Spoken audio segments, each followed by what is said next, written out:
Are you a med spa owner trying to figure out Google Ads for your business? In this video, I'm going to share with you 11 tips that you can use in your Google Ads campaign to start booking more appointments at a lower cost per conversion. So let's check it out.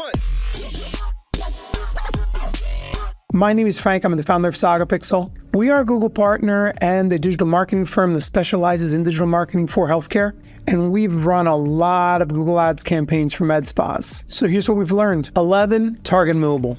Your website and your landing page will have a floating button on the mobile site for somebody to call and another one for someone to book an appointment. Because you already did that, you know that it's going to result in more leads. And because you have that on your mobile website, you are going to see that a higher percentage of the mobile users actually result in appointments than people that are on desktop. I've never seen this not be the case with a Google Ads campaign for a med spa. So don't waste your time on desktop and tablet.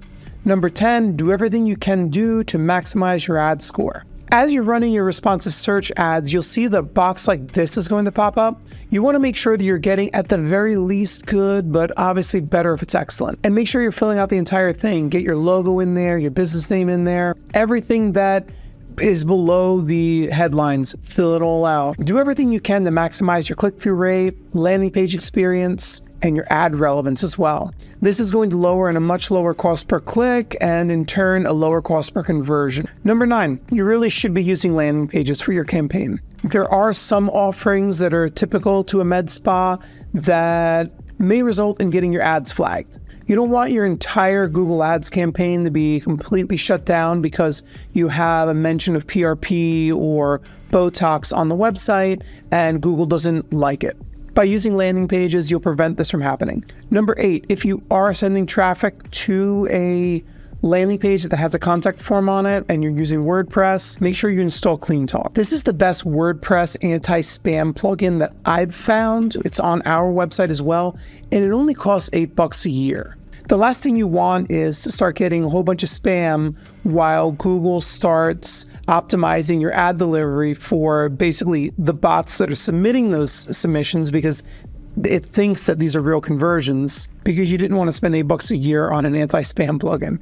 Number 7, you have to have some sort of call tracking with call recording enabled. We recommend CallRail. You want to be able to not only know whether a phone call came from Google Ads or not, but you also want to be able to actually listen to those phone calls and identify any sort of bad leads and how you may be able to tie that back to a specific search or keyword in your Google Ads account. I mean, the possibilities are limitless, but you'll find that you can often tie back a phone call to a specific search, and there are things that you can do with your negative keyword lists to reduce the additional calls like that one. Tip number 6, set your ad schedule in 3-hour blocks. You don't want to run your ads 24/7 in one massive block. You don't want to run them 9 to 5 again in one big block because it doesn't allow you to make any sort of micro adjustments.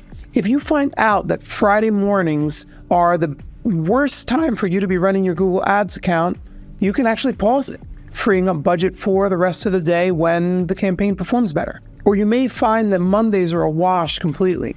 You can stop running your ads then. You know, we've had cases where the afternoon, like lunchtime rush was the best time of day for a campaign to run, and it really didn't do particularly well before 11 a.m.